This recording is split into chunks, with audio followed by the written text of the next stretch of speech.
Welcome. My name is Brad Blitz. I'm head of the Department of Education, Practice and Society in the UCL Institute of Education. I'm also a professor of international politics and policy. And I'm very pleased to welcome you to this webinar. This is the first of its kind. It's part of our Climate U project. And I'm delighted to introduce Professor Tristan McCowan. Tristan is Professor of International Education within the UCL Institute of Education. Tristan has been doing a huge amount of work on education, the SDGs, and in particular, the impact of universities on climate change.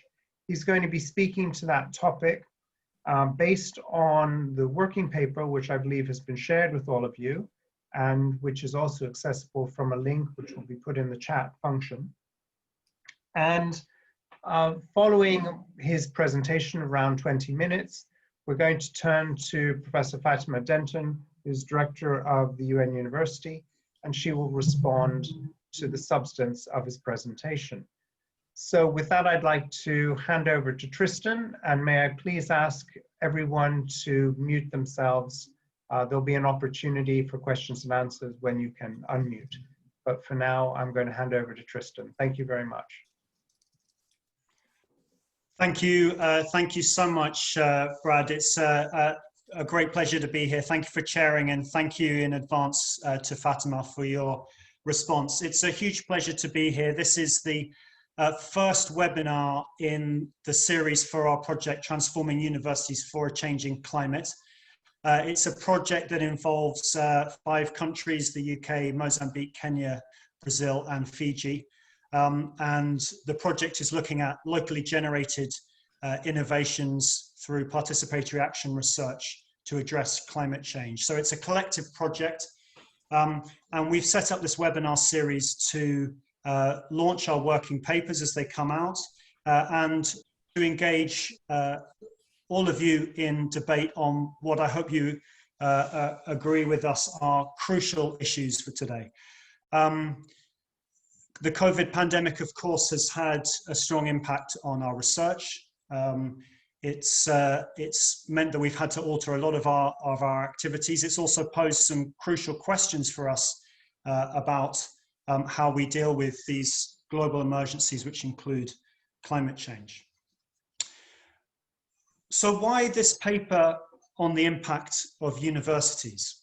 Well, the reason for looking at this in depth is partly to have a better basis for orienting the work that universities are already doing, to generate a better evidence base, to be able to map the different kinds of work that universities are already doing more effectively and to reorient work. There is a second reason though, and that's to acknowledge and to better recognize the work that already is underway, much of which goes unnoticed.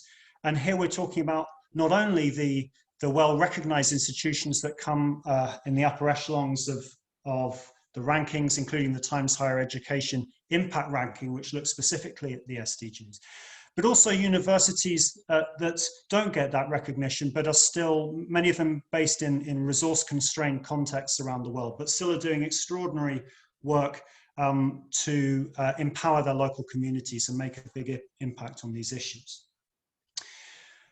So the idea of this paper is to explore the question of the impact that universities are having in climate change in all of its diversity. And it is a theoretical paper, and as such, it needs a dialogue with real contexts and experiences. And in our project, of course, we'll do that through the empirical work that we're doing. But today, I hope we'll be able to engage with the work and the perspectives of that everybody gathered here today will bring.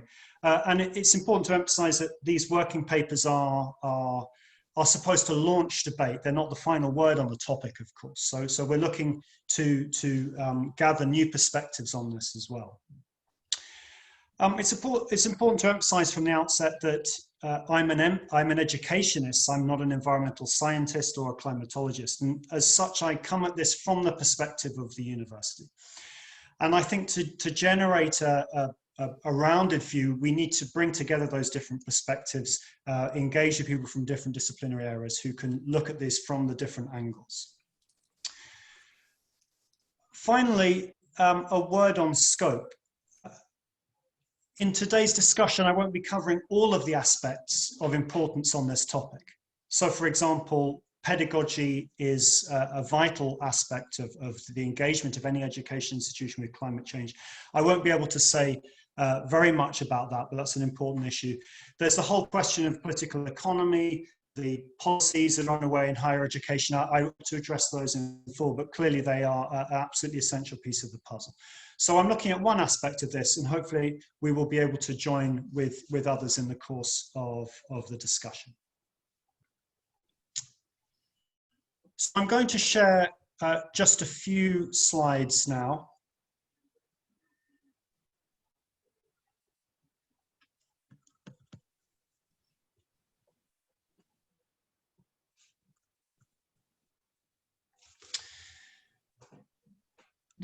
The starting point for this then is climate change, and I want to highlight here what I see to be 5 distinctive characteristics of climate change that have implications for what universities might do.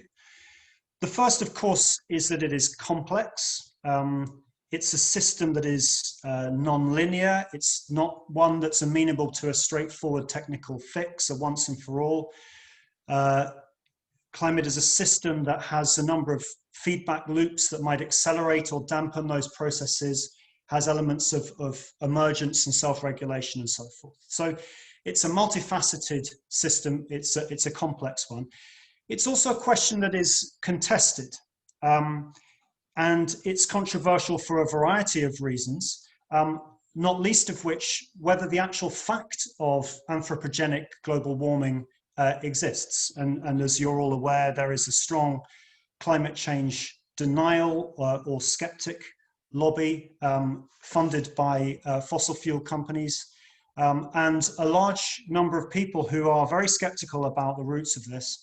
But those aren't the only kinds of contestations. Even amongst those that accept anthropogenic global warming, there are a range of views on how we might best approach it. Should we be spraying gases into the atmosphere to deflect the sun? Other kinds of geoengineering solutions? Should we be trying to adapt human behaviors? Or as Naomi Klein argues, do we need to get at the heart of capitalism to be able to solve the problem? The next characteristic is that it's anthropogenic. It's caused by human beings. And this has very important implications for the university, of course, because it means that we need to get to the heart of human activity, culture, politics, economics, in order to address the problem. And the last 2 of these, it's a global issue. Climate doesn't respect national boundaries, of course, although some of its effect might be felt in particular places and not others. But it's not, the responsibility and the impact are not evenly distributed. It's a well-known fact that the emissions of greenhouse gases that are primarily responsible for global warming are located in the wealthiest countries, and many or most of the negative impacts are felt in the poorest communities. So there's a question of climate or environmental justice there that we need to think about as well. And that, of course, implicates universities. To what extent can a few universities solve the problem for everybody, or do we need universities in all contexts? And as you'll see as we go through, my position is very much the latter, that we need high quality higher education all around the world in all different kinds of contexts. The final point then is that climate change is time bound. It's not just that we have a particular target, let's say 2050 for moving to renewables, but because of tipping points, the longer that we leave it to start, the more difficult it becomes. So the time element also is crucial.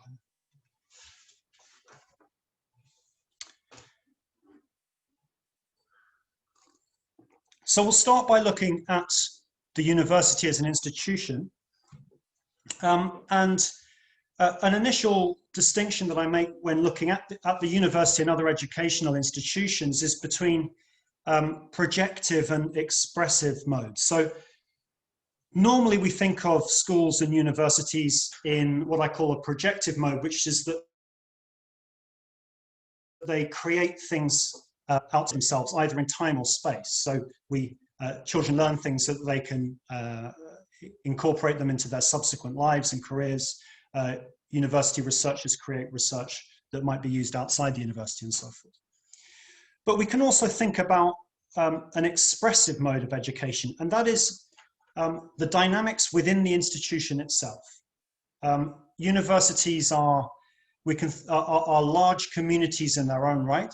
They have their own emissions, their own considerations of sustainability, but they're also communities with their own human dynamics. And embodiment, therefore, becomes an important quality. We need to think not just about what universities are producing outside of themselves, but how they embody those values in their own work. And we can apply these ideas of projective and expressive to all of the different kinds of work that the university does. So here you can see I've divided this up into 5 modalities. There are lots of different ways, of course, that we can divide up the university. Most commonly, the 3 pillars of teaching, research, and community engagement or service. For the purposes of this scheme, I've kept education and knowledge production correspond to teaching and research, but I've divided community engagement into service delivery and public debate, because I think those are quite different things, whether we're talking about direct services that universities provide, whether through whether through engagement with the private sector, governments, secondments, and so forth, or a broader range of public engagement through dissemination of ideas or creating space for deliberation. And then the final point there, campus operations, is the university itself. And this is an area that has had quite a lot of attention in the literature, what universities do as campuses, and also some very laudable efforts in practice. So universities aiming to become carbon neutral, and some success stories. And Arizona State University is commonly cited as a very successful university in this regard. So we have these 5 different modalities, and universities orient their work differently between the 5. As we all know, many universities do not have a research element, or at least not a meaningful one. Teaching only institutions are extremely common around the world. So there are clear differences of emphasis on these different areas and of orientation of the work undertaken. But we can also think about the interaction between these elements. So to what extent do they influence one another, or is there consonance or possibly conflict? So it's important that when we're understanding the work of the university, we think about the relationships between these areas, and the most commonly cited one is between teaching and research, and there are many efforts to try and ensure greater porosity between those areas. But it's important to think holistically about the ways that the work of the universities combine in these ways.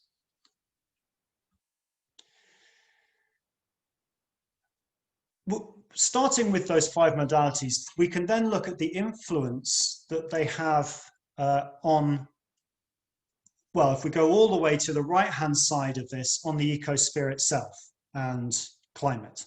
So that's the ultimate resting point of these influences if we're starting to look at impact, but of course mediated in most cases by human societies. And here, I find it useful to look firstly at what I call bridging actors. So these are those individuals and groups who have a direct relationship with universities. And the most obvious of those, of course, is graduates or students who've spent a time in universities and then go out into society as graduates, but also a range of different organizations and companies, communities, who engage with the university through commissioned work and other kinds of courses and activities and so forth. And then there are broader influences on society, societal behavior through the technologies that are used by individuals, and through the beliefs that are prevalent generally in societies. And you can see, of course, that there are feedback loops as well. So the climate and extreme weather and all the other kinds of impacts, of course, bring changes in society and universities. Society brings changes to universities and so forth. Today, we're not going to focus very much on those feedback loops. We're mainly looking at the left to right movement, but it's important to remember that they are there constantly. So we are talking about a cycle and not a linear process.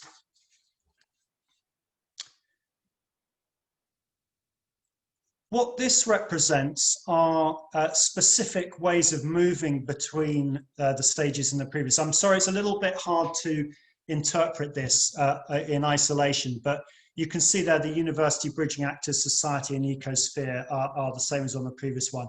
And all this is doing is charting 15 different specific pathways. It's not an exhaustive list, but it does cover the most common ones. And I'll just give a few examples here. I won't cover all of these. But the first point is that they're divided into mitigation M1 to 10 and adaptation A1 to 5. So mitigation, of course, around reducing or preventing climate change. So mainly focused on emissions, but there might be some other ways of doing that.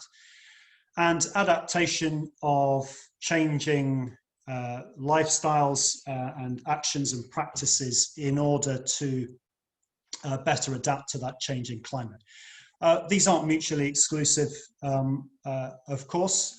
They are for analytical purposes here, but in practice, the same actions may address both. So planting trees on campus, for example, could serve both to mitigate and to adapt to climate change and its impacts. So just to take some examples here, so common ones. So if we look at M1, we can see the influence from education to graduates and then an impact on society and the ecosphere. So to take, this is perhaps the most commonly cited role of the university, which is around professional development. So we can think of an engineer, for example, gaining their training in a university, going out into society, and they're incorporating learning into their work. Let's say sustainability principles into the design of buildings. That then has an impact on society and on the climate. Or we can think of M4, for example, knowledge production, in this case, applied knowledge rather than blue skies, working in conjunction with a company, let's say a geoengineering company, and with a direct impact on the climate.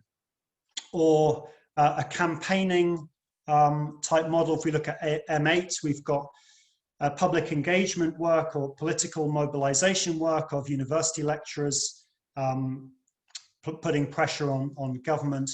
And M10, you can see the line goes straight through to the climate. So those would be actions within the university around mitigation. So most obviously, reduction of emissions, whether through flights or procurement or some other action of that sort.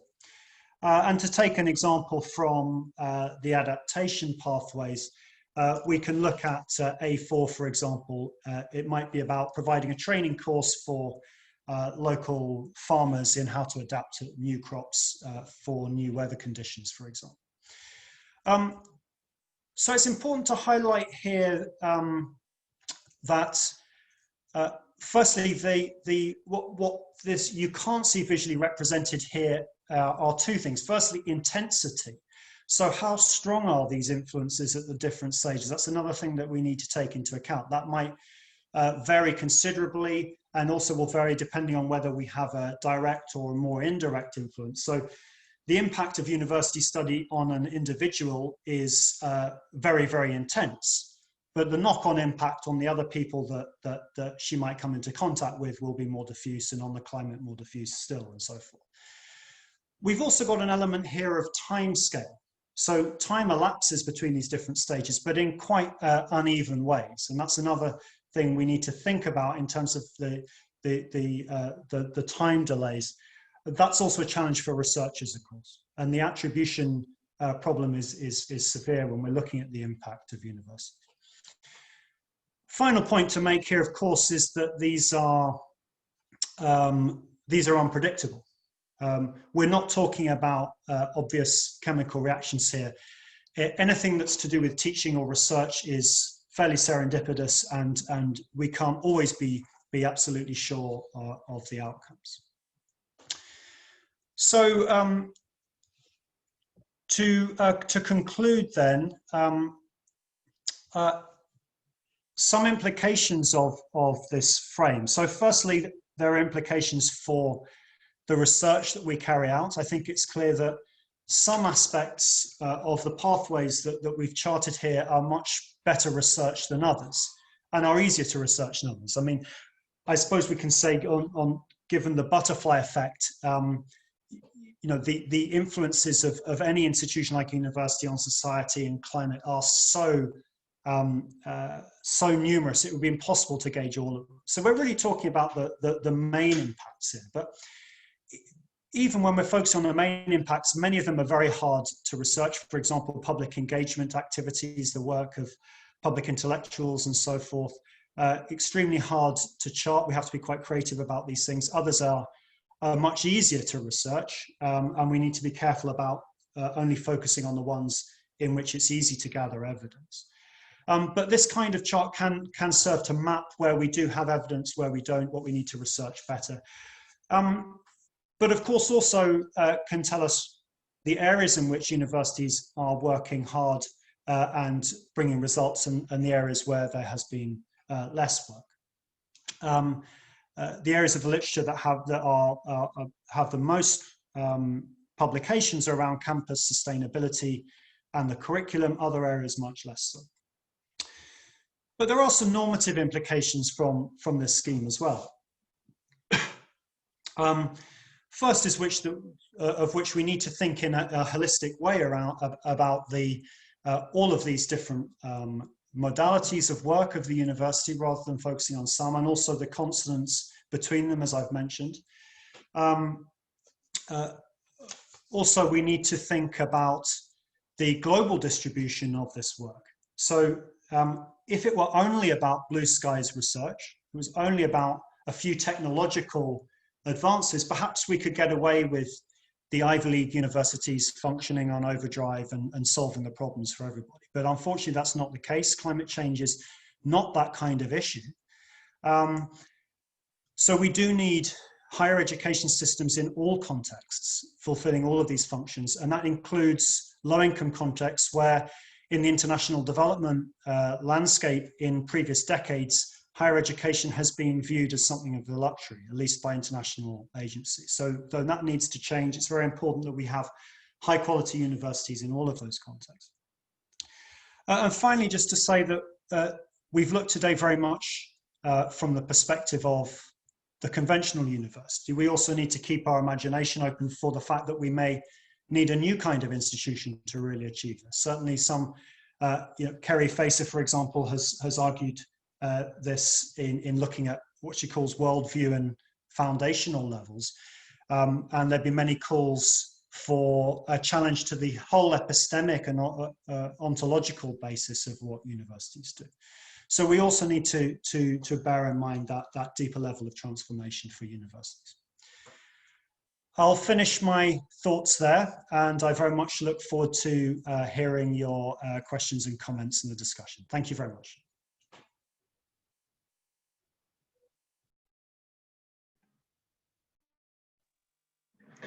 Thank you very much for that most insightful talk, Tristan.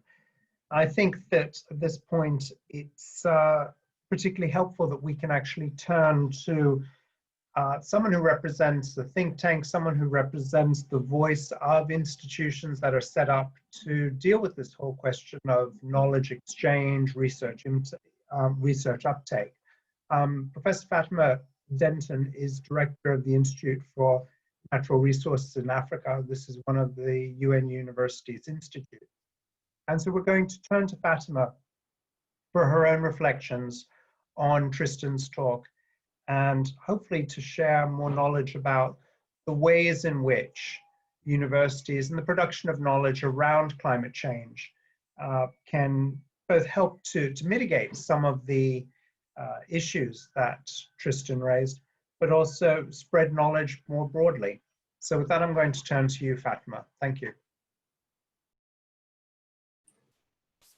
Thank you very much, Brad, and thank you, Tristan, for that very insightful presentation. Yes, so let me just start off by saying that there is actually quite a lot that went into that paper. I don't think perhaps Tristan maybe didn't have time to kind of give the full coverage of what's in the paper. It's actually very rich. And I'm hoping that it would also make a unique contribution to scholarship.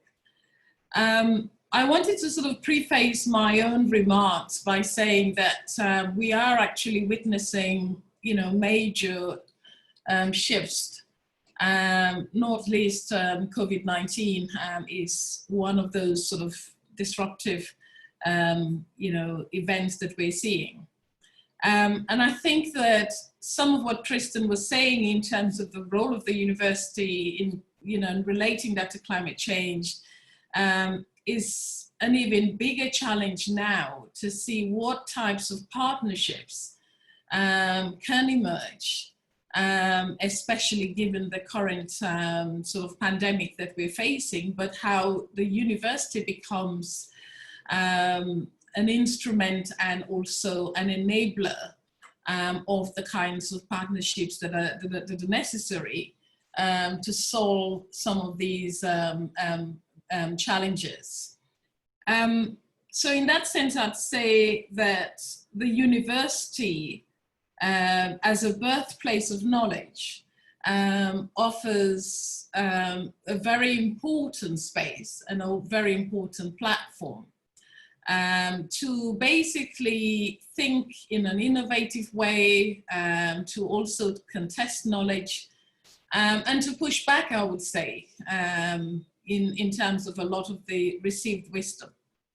So let me say that there are potentially three arguments I just want to make to complement some of what Tristan has said, and I want to stay within the words that Tristan used in his initial slide. The first word, I guess, is the word complexity. So Tristan talked about climate change being a very sort of complex area of work, and he gave a lot of reason why that is. I wouldn't go too far into that explanation. But what I can say is we need to basically think about universities, climate change, especially from a development context. So I'm very interested in the climate change development nexus, because I think that there's a lot that universities can do within that context. And I mention it because we know that there is really very strong evidence that climate change in itself can stunt growth. And we also know that there's a lot of correlation between climate change and GDP per capita. So in many ways, especially in the part of the world where I'm in, climate change in itself can derail development processes. And therefore, I think it's important in this sort of knowledge economy to look at how universities can help in enabling new solutions, new innovations that can help support development processes, but also development ambition.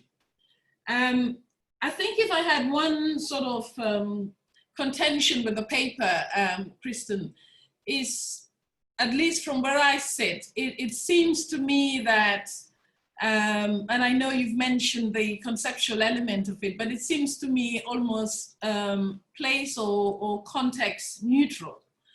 And in that sense, I feel that the impact that the universities can have is not context neutral. It's not place neutral.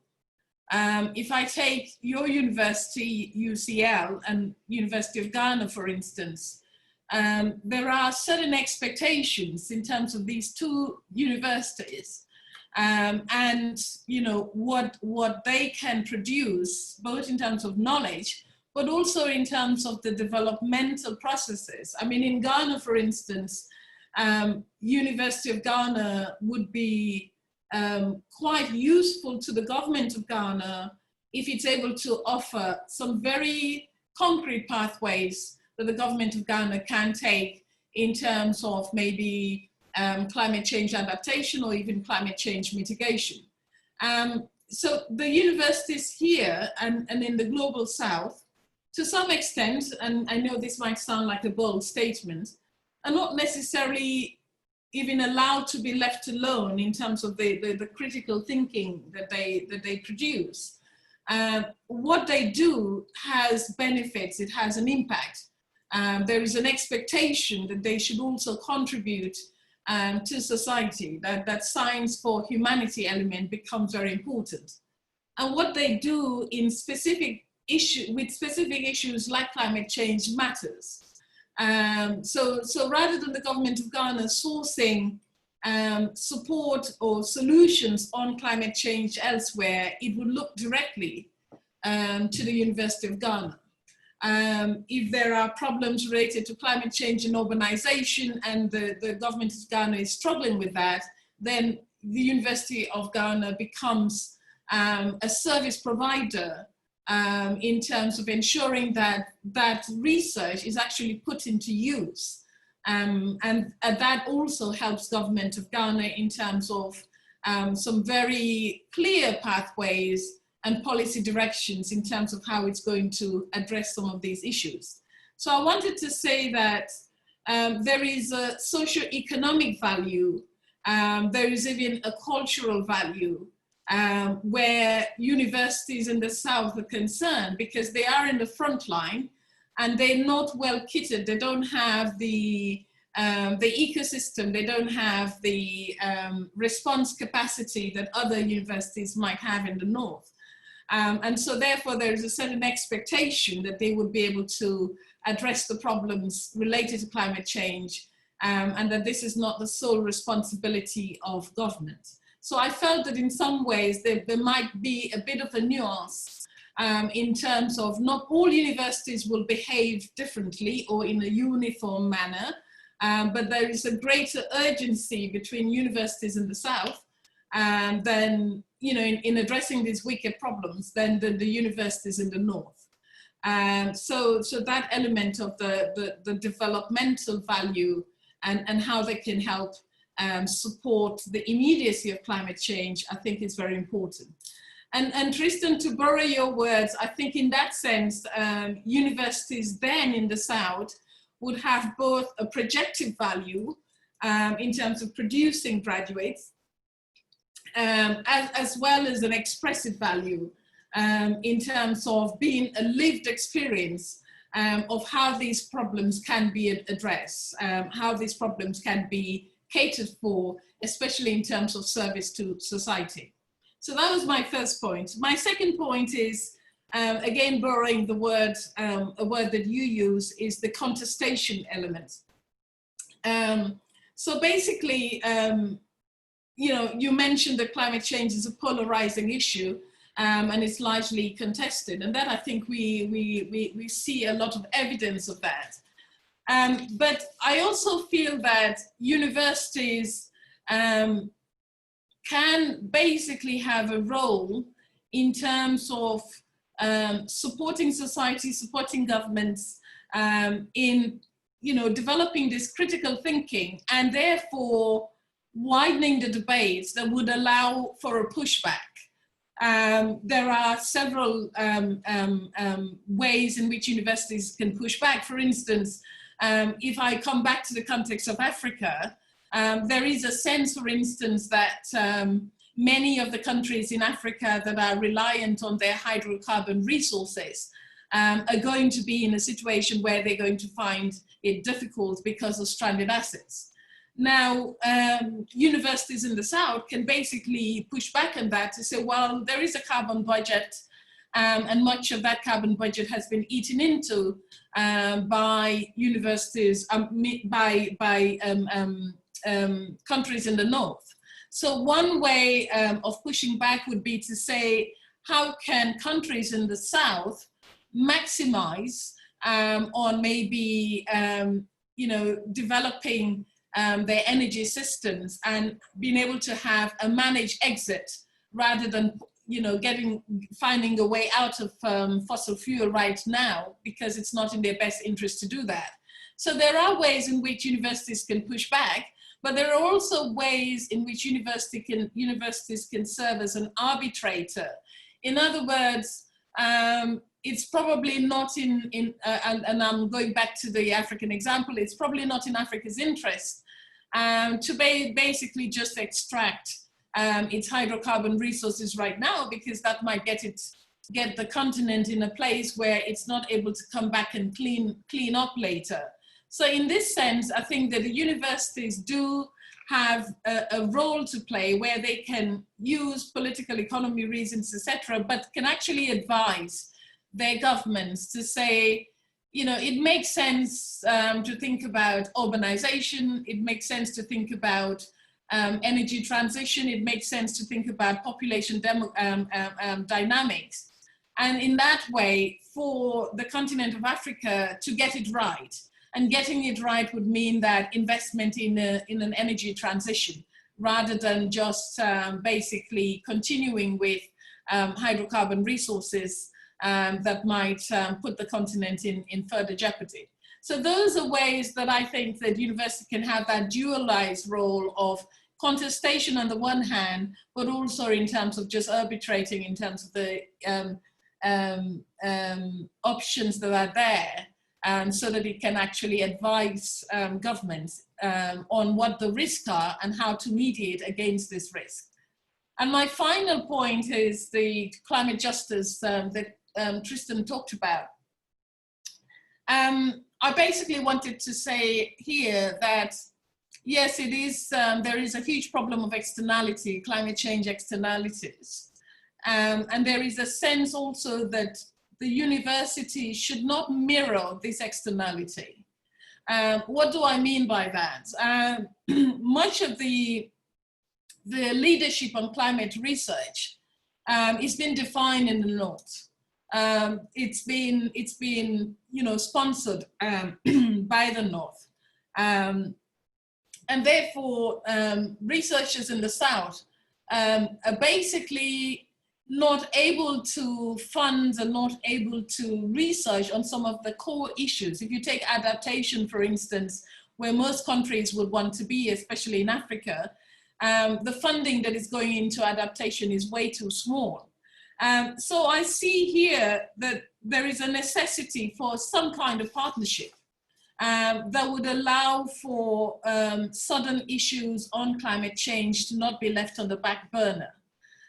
So in a way that science is the equalizer and doesn't really peripheralize sudden researchers, so that those issues that matter to them, where they need to have ownership of the issue, where there is a need for a certain indigenization of those issues to be kind of left on the back burner. So if you take the issue of forecasting, for instance, where countries in the South need to understand the kind of extreme events that might occur and how they might plan against that, they need a lot of forecasting knowledge, computational knowledge, and some of that research is not research that southern governments are willing to pay for, and they don't even have the research ecosystem to do that. So how could the North and the South come together in a productive way, in a way that creates that sort of win-win, and in a way that also maximizes on an enlightened self-interest, whereby climate change is seen as an existentialist threat, and therefore southern and northern researchers can create strong coalitions of knowledge, and also a coalition of conscience as well. So I feel that one point that Tristan mentioned, which is about some of these solutions are deeply rooted in societies. And in a way, I feel that universities do have that predisposition They are part of society, they're integral to society, to support ways in which you can level the playing field. So that many of these asymmetries that we see between the North and the South, and between climate change in itself as a discipline, are areas where we can begin to see how best knowledge can be the equalizing factor. So yeah, 3 points that I thought I could maybe submit to you in terms of the presentation, and also the paper that that Tristan worked on. Thank you.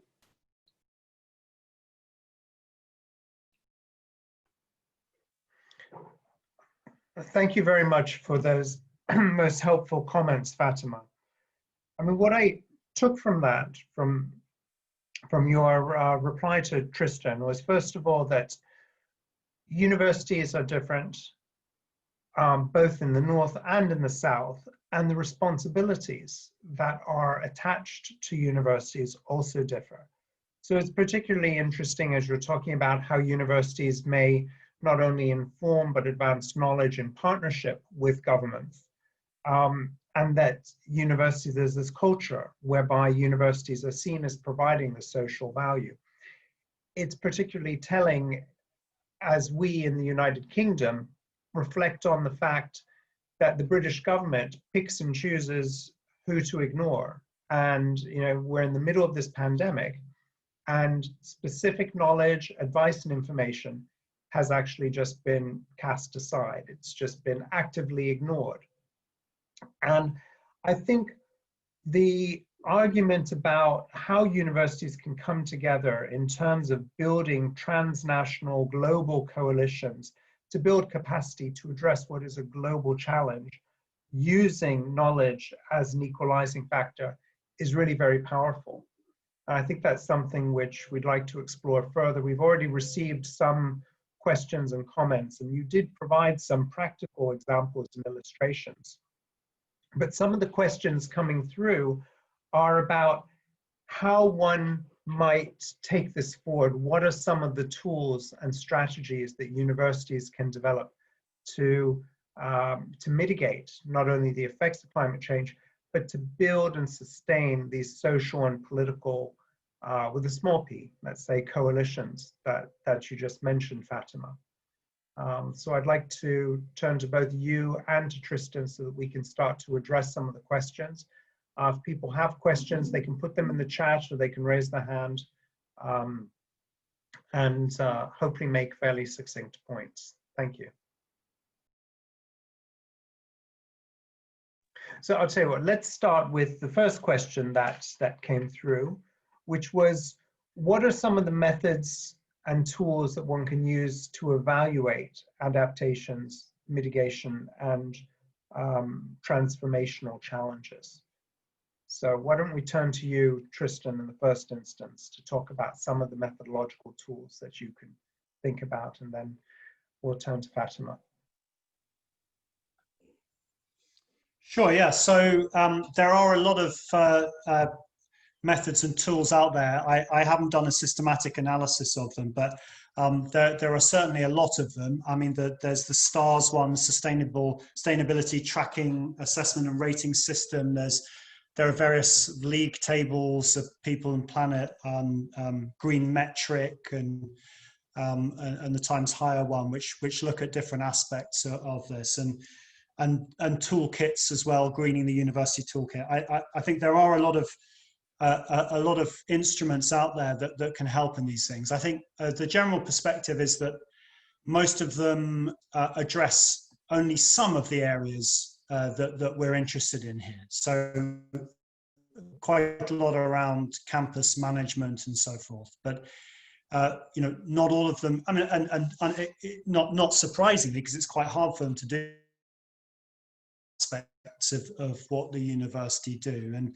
And I think in this sense, Kerry Facer's analysis is interesting because she looks at these 4 levels of headline, structural, worldview, and foundational.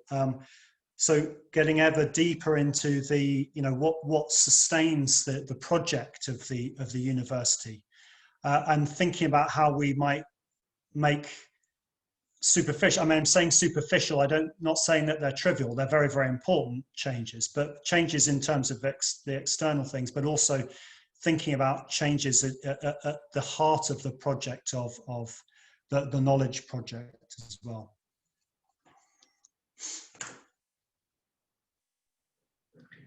Fatima, do you want to come in and perhaps share some of the examples that the UN University has been developing? You're muted. Thanks. Thank you very much, Brad.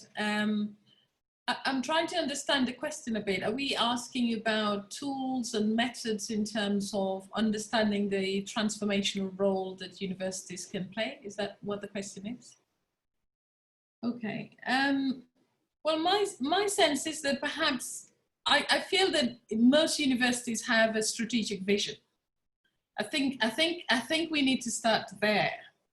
And therefore, looking at the strategic vision of the university and the strategic goals of the university. I mean, and I think this came out in Tristan's paper, especially with regard to the SDGs, for instance. You know, SDG 13 on climate action is a very important one. And I think we need to find ways of aligning those strategic goals of the university with some of the things that the university, we can hold the university accountable, accountable for. So that these things, I mean, are not sort of done in that sort of silent manner, which is again another point that I felt that came out in Tristan's paper. There is a sense that there is a need for a deeper level of accountability where universities are concerned. And that deeper level of accountability means, if you're looking for impact, then we have to start from that sort of point of what is the core business of university? What are they producing versus what is it that society needs? I think the societal need is fundamentally important if we're going to address climate change. And those needs should not be external to university, they should be integral within the university. And especially taking into account that point that Tristan made about the expressive value of what they do. So for me, I think it starts from that place, from that point.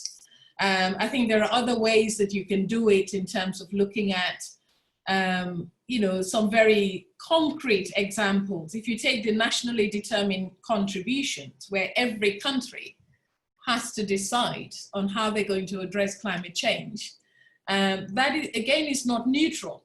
And I think there we also have to hold the universities accountable. To what extent, if the Ghana government wants to move towards cleaner energy rather than staying within fossil fuel, what is the role of the university in supporting the government of Ghana or the government of Mozambique in moving away from hydrocarbons to cleaner forms of energy? And even the production of those graduates, where is that knowledge going to be plugged? And how is that knowledge in turn going to serve the wider societal needs? I think these are broad questions. They're difficult to pinpoint, but I think that it should start from that sort of boundary of how universities are, embedded within development, embedded within society, and how we hold them, we hold them more responsible and more accountable.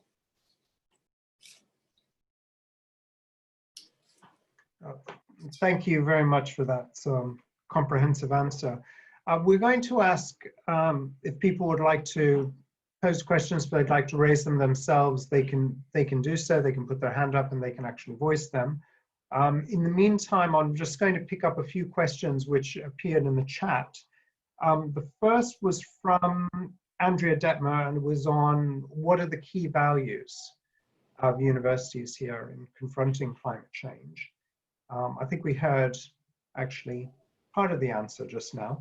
Then there was a question from Aaron Theory on how effective are the climate emergency declarations that universities have produced?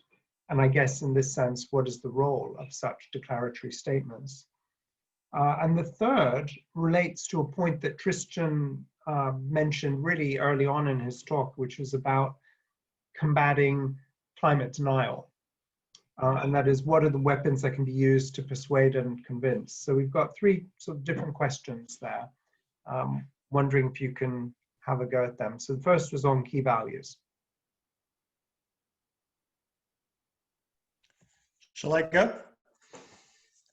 Yeah, so, I mean, I don't know if we can, I think a common value set is a big ask, but I can certainly, I can think of the kinds of values that would support this kind of agenda. I mean, I think, you know, most people identify the source of our problems in the Enlightenment and pre-Enlightenment notions of separation of human beings from the rest of the natural world, and the desire to know that world as a means of exploiting it in ever more effective ways, and thereby accumulate wealth and power over it. And I think, you know, the sort of nature bites back that we've seen in the current pandemic and other recent events, showing us the foolishness of that idea, the hubris of it,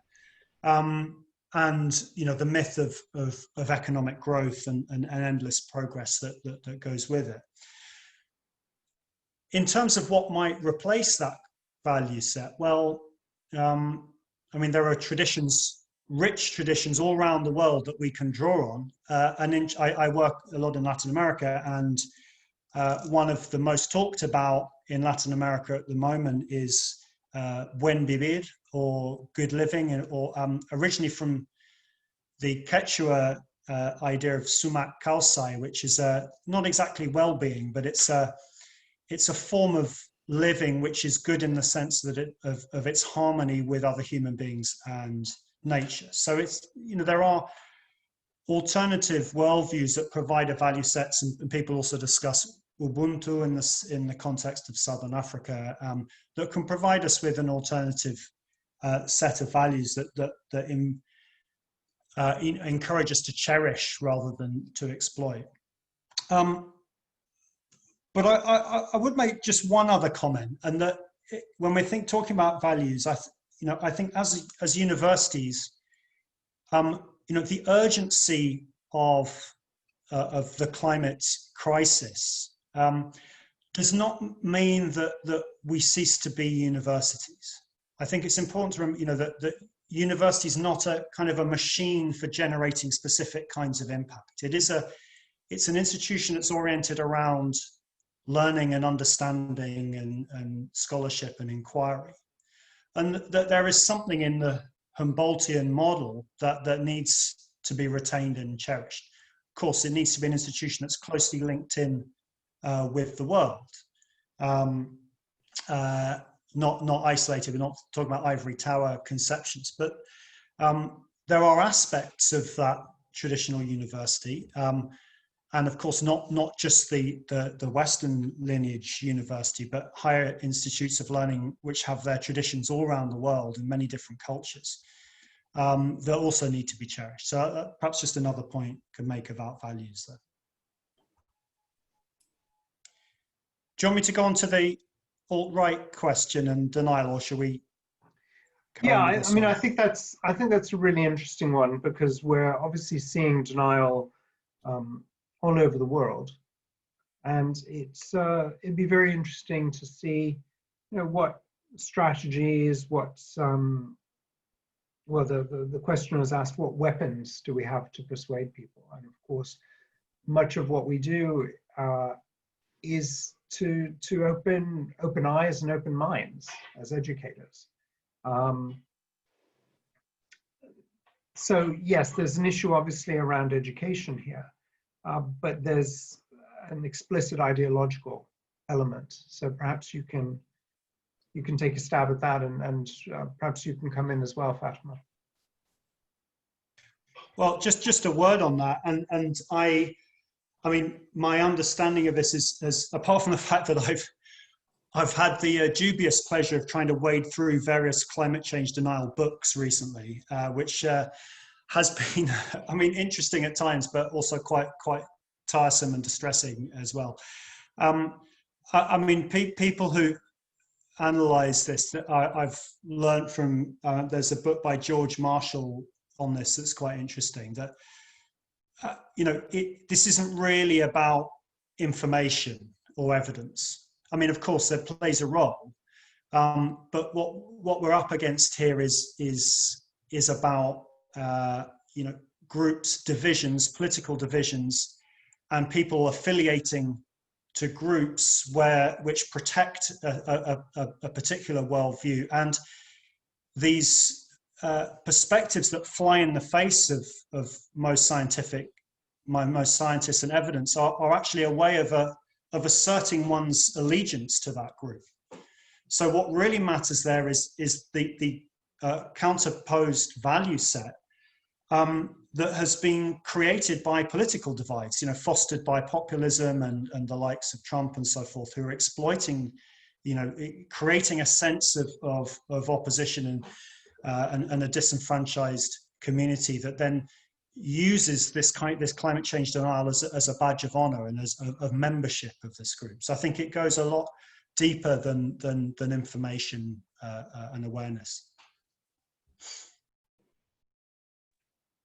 Thank you. Fatima, do you want to come in on this point?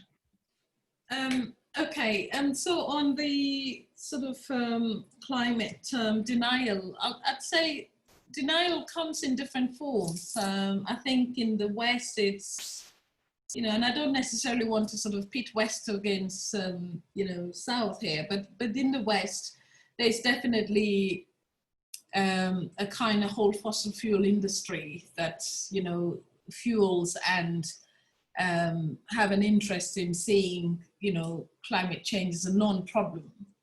But I'm also aware of the fact that in this part of the world, there is another form of what I would also call denial, whereby there is a sense that the problem wasn't necessarily created in this part of the world. So, you know, why should countries in this part of the world forgo their resources? You know, what is that? What is the, in other words, why, sorry, my throat is drying up a bit. Sorry. Why should countries in this part of the world basically forgo their resources in the interest of climate action? And what that does is that it paralyzes, you know, potential action that would also support development and the management of climate impacts. So to a large extent, I feel also that if countries in Africa are, you know, climate injustice is a reality, I'm not denying that. But if they too focus on the fact that this problem wasn't created here, in the culpability element, it doesn't leave them enough room to be proactive. And yes, they are the hardest hit because they don't have the arsenal that they need to sort of numb some of these problems. So in many ways, I think there are denials from both sides, but you know, it has a greater impact here because if we are locked into that sort of space where we feel that, oh, we have these resources and they are here for good and we can just draw on them, and it's our time, it's Africa's time for development, and that development means, you know, your sovereign rights to these resources, then you certainly lose out on the prospects of how you can address the problem, and address the problem in a way that would support, you know, your developmental processes as well. So I don't know what the answer to climate denial is, but I certainly feel that, you know, we see it from different parts of the world. Certainly here it's demonstrated in the way that I've just mentioned. I probably just wanted to say one word on the value that I think is important, and that's the solidarity value. I think Tristan responded there, but I feel that in the same way that we say COVID anywhere is COVID everywhere, in similar ways you can say climate injustice here is climate injustice everywhere as well. Because the problems that we are seeing right now are ones that, you know, have further implications in terms of migration. We're seeing a lot of climate migration or climate-induced migration. Many of these problems are causing greater hardship for countries that are, you know, severely affected by climate change, but also for countries in the north as well, potentially. So I think that there is a sense that solidarity matters. And solidarity is not about monies, actually. Solidarity is about partnership. It's about how you pull resources together. The human capital element is fundamentally important. How you bring universities in that process of inquiry, you know, and how you make them hubs of production of knowledge, and knowledge that will in turn serve you know, society. So I see that exchange of knowledge, the transfer of knowledge, the service provider element, beyond just the whole aspect of climate finance, which in itself is important, but I think ways in which you activate that knowledge potential is equally important.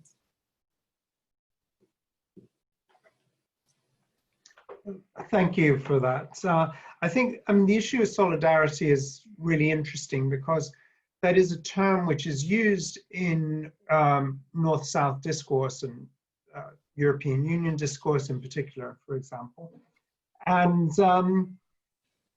yet there are many aspects to the crisis that you mentioned which clearly do impact on responses that are far from illustrations of solidarity. So you mentioned, for example, migration and how climate insecurity may give rise to greater outflows of people. Where are they going to go? Where are they going to be received? What is the response of northern countries to such people? I remember many years ago reading a discussion, it was a theoretical discussion on this idea of solidarity and the ways in which people confuse, say, sympathy and empathy, you know, whether or not actually there's sort of a tokenistic or at arm's length, if you like, response to those in need, as opposed to actually recognizing this as a shared responsibility. So I think that's really very interesting, and we're getting quite a few questions on, and comments actually, on the notion of substantive partnership. So we received comments from Jacqueline and Luciana, who are two of our co-investigators on the Climate U project, speaking to us from Kenya and Brazil, and raising this point, or reiterating the point you made around the need for really substantive partnerships in order to spearhead what should be a global agenda, and situating universities really closely in that. I was wondering perhaps, Tristan, if you could talk about, in the context of the project as well, how you see universities forging these links and driving agendas forward through cooperation and collaboration. Thanks. Yeah, I mean, it is a very, it's a crucial issue, and thanks, Fatima, for raising this in your response. Really important, and you know, for this theme, but all other kinds of work that universities are doing, and a very difficult one. And this project is part of the GCRF, the Global Challenges Research Fund, that has built into it partnerships between universities in different parts of the world. And has you know, taken on board criticisms from, you know, previous decades of research funding, that those partnerships weren't always very horizontal or collaborative, and instead were hierarchical and at worst exploitative. So I think there is a there's a difficult history to deal with there, and they're not easy things to overcome. I hope that the model that we've adopted in our project will be able to respond to some of those.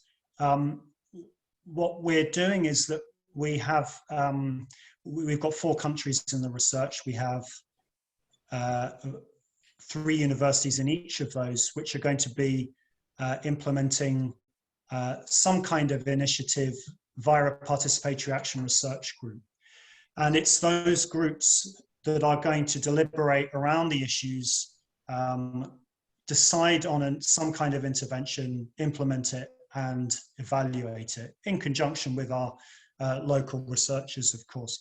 So we're trying to build in there the principle that we have faith in, that it's those locally generating initiatives that are going to actually bring the transformation that we need for a whole host of both principled and pragmatic reasons. So that's one of the ways in which we're trying to think, because of course we have uneven partnerships at the international level, but also at the national level, because we're dealing with countries within which there are flagship universities that are research intensive, and other universities at other parts of the country that are not so research intensive, are poorly resourced and so forth. So at every level, there are different kinds of disparity that need to be addressed.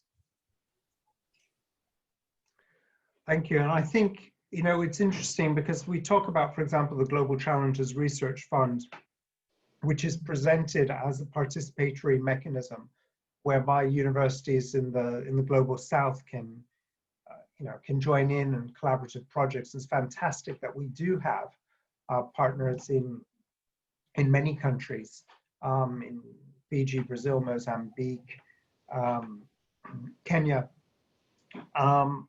But one thing which is really interesting is that when you look at the Global Challenges Research Fund and you see where projects have been funded and where money is concentrated, I noted last year that there were only, for example, 7 Indian universities that were registered on one of the systems and therefore eligible to participate. So there is a broader question about how we can make these research opportunities truly participatory and more equitable. On that point, I'd like to bring in, we've got a question from one of our students. This is Jordan in Sheffield, who's asking, how can universities fund projects? How can they support capital investment in infrastructure when universities are in such turmoil? What can be done to make our campuses altogether more environmentally sustainable?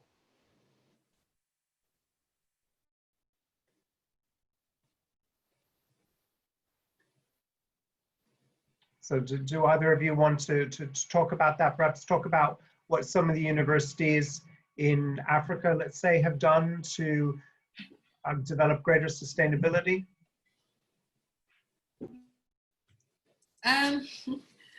Okay, I'm not quite sure how to answer that, Brad, because I often make the case that there is not enough monies, and I know we've talked about this sort of resource constrained environment, but it seems to me that yes, one way that universities are doing this is they're pooling their resources. So they're partnering, and that partnership is very important. And very, very important things happen when people partner. You expand your horizon, you get to know a lot about the utility of the research you're doing. You understand the psychology of how that research is embedded in the society. So many things happen through partnership. So it's always a good thing to do. But I would also like to see more examples of how monies can be, some of that power dynamics that Tristan alluded to, that funds can be given to southern universities so that they define their own research issues, they define their own research agendas.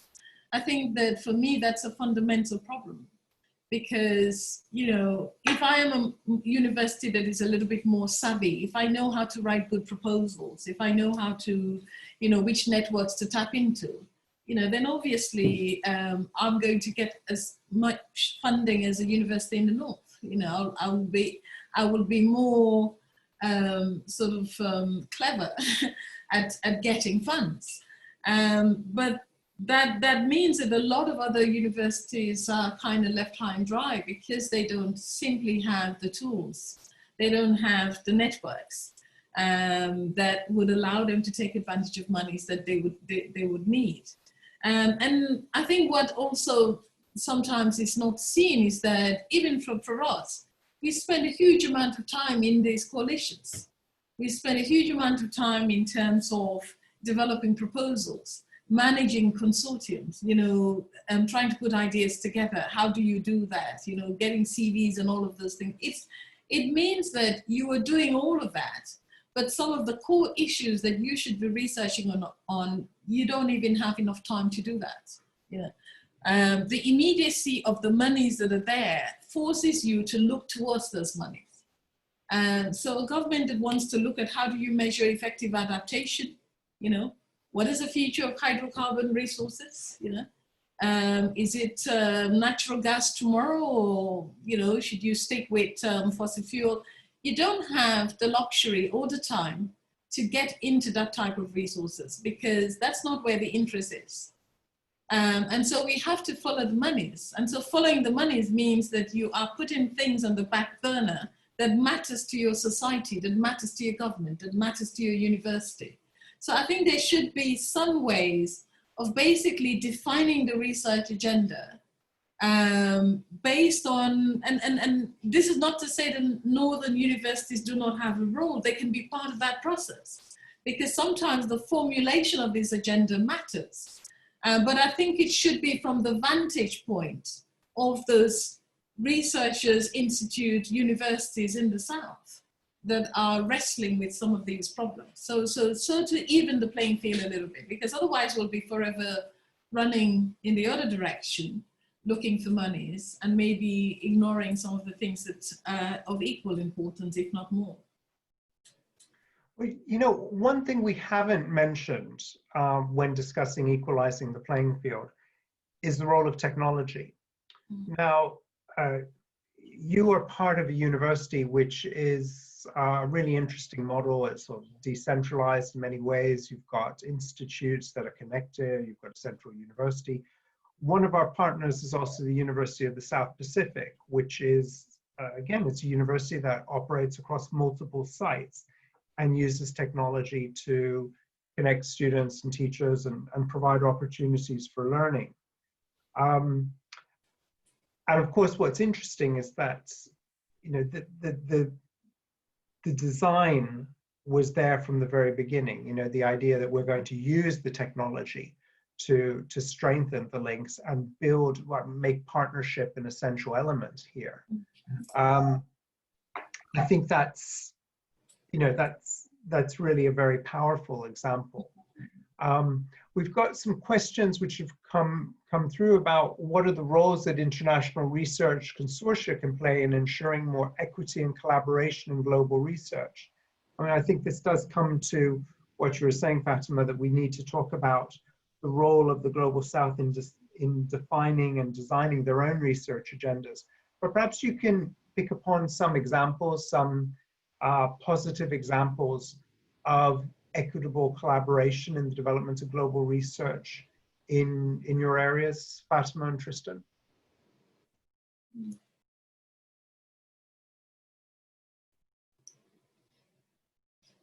Who wants to go first? I can just make a quick comment, if you like. I mean, one type of organisation network that's been, I think, been very active on this are the international university networks. I think are playing a very important role in this, and we're lucky to have one of them as a partner on our research. That's the Association of Commonwealth Universities, and they've got some very interesting work in these areas. One of which addresses one of the things we've been talking about, the South-South partnerships. So they have a Circle initiative which allows climate researchers to exchange between different institutions and have moving around different African and other countries.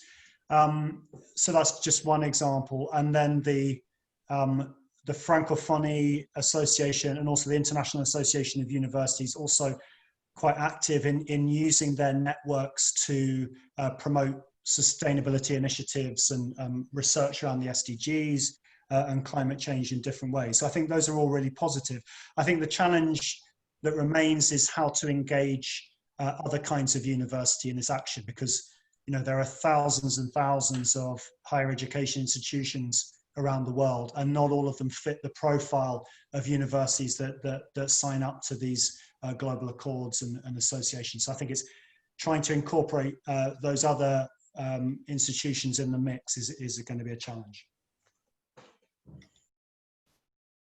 I don't have a sort of example at the top of my head, but I have several things that I've seen that have worked.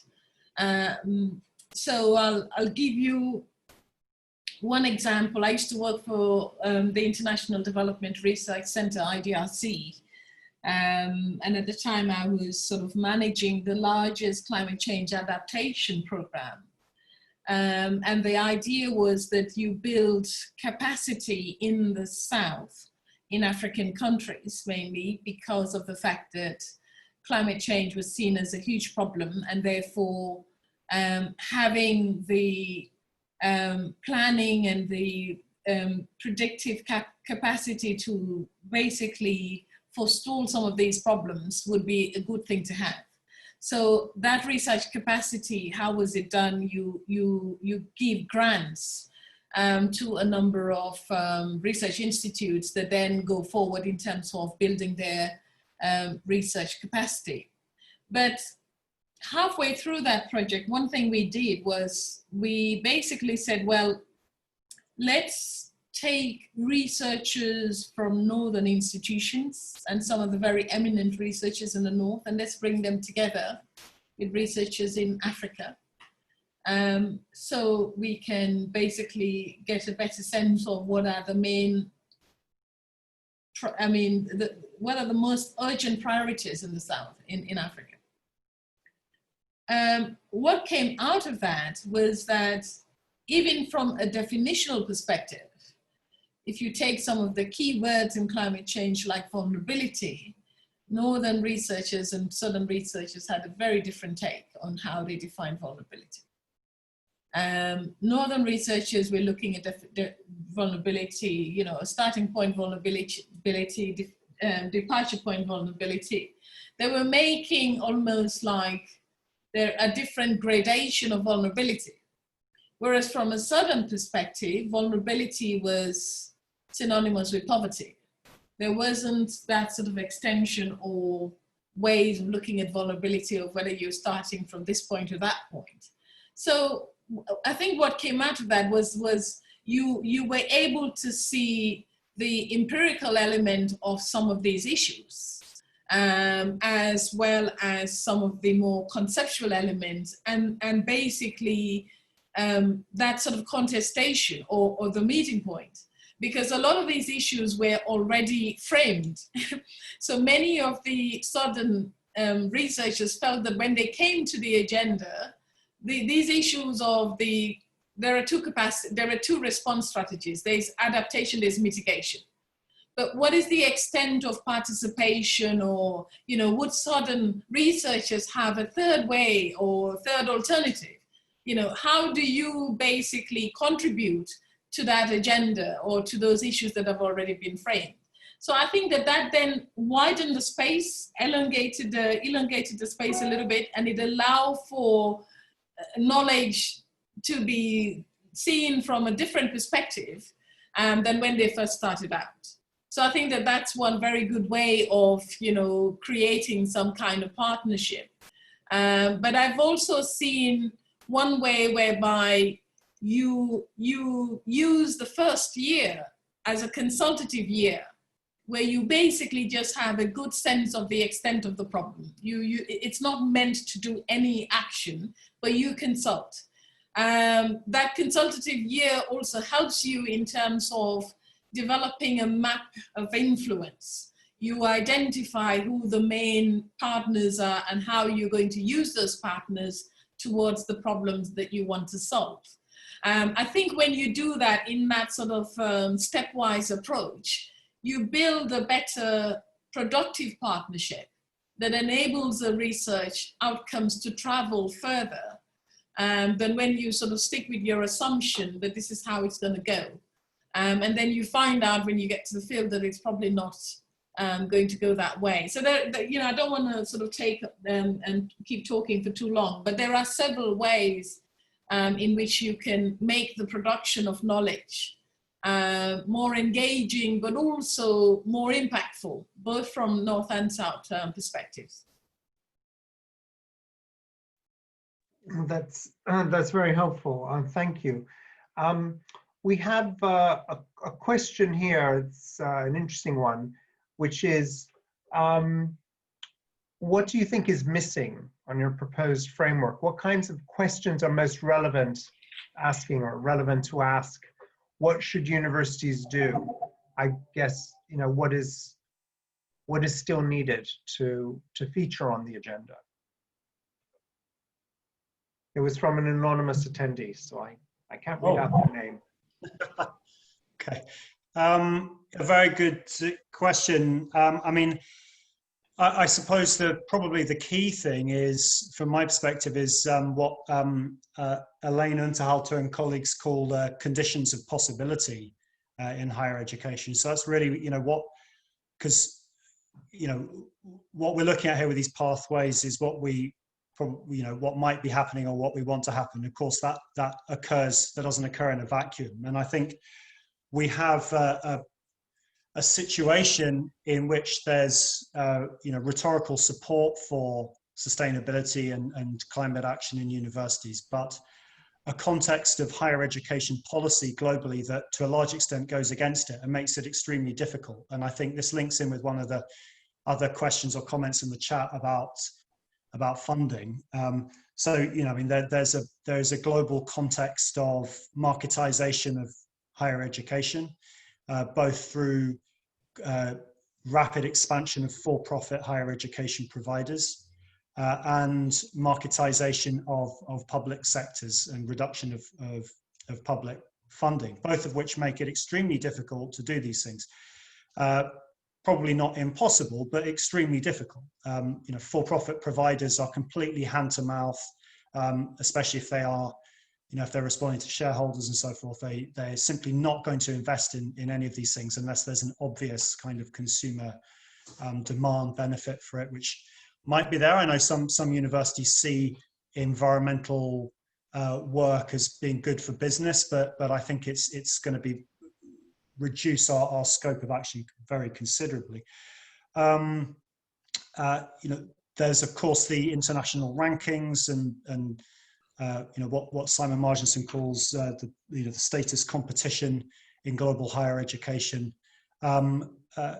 much of which does not help very much. I'm not saying that, you know, the elite universities at the top of the rankings aren't doing anything for climate change. Many of them are, but that kind of model of universities is just part of the answer. And I think what we can see is this holistic view and a global view of higher education means that we have to reward lots of other kinds of work as well. So I think there are certainly dynamics like that which are going against what we need to do and that need to be challenged as well. Thank you. Let me bring in Fatima, perhaps as a concluding note here. What more should we do in 2 minutes? Well, I think Christian has mentioned that point. The one I wanted to make is on demand. I certainly feel that it's not an absence of production in the African context. There's a lot that's being produced here, but I think that the governments are simply not exercising their sort of demand function in terms of asking for knowledge. You know, it's almost as if they oblivious to that. So I think more demand, because that could definitely help shape, orient, and steer in the right direction. So that is not happening enough. We need, and I think universities also need to create a space that allows for that demand to take place. You know, they need to create a space for debating these issues. They need to create a space for demonstrating that these things are possible as well.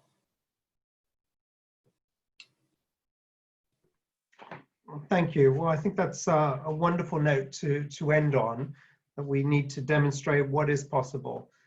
This was our first webinar as part of the Climate U program. I'm delighted so many people were able to join us. I think at one point we had over 70, 75 registered participants. There are still questions in the chat, and there's still some comments there, which hopefully the presenters can turn to afterwards. But I'd just like to thank you all for joining us. I'm afraid we're going to have to conclude now, but there will be further webinars as part of the program of research. And on behalf of all the participants, I would like to commend and thank our presenters, Tristan and Fatima. Thank you very much. Thank you. Thank you. Thank you.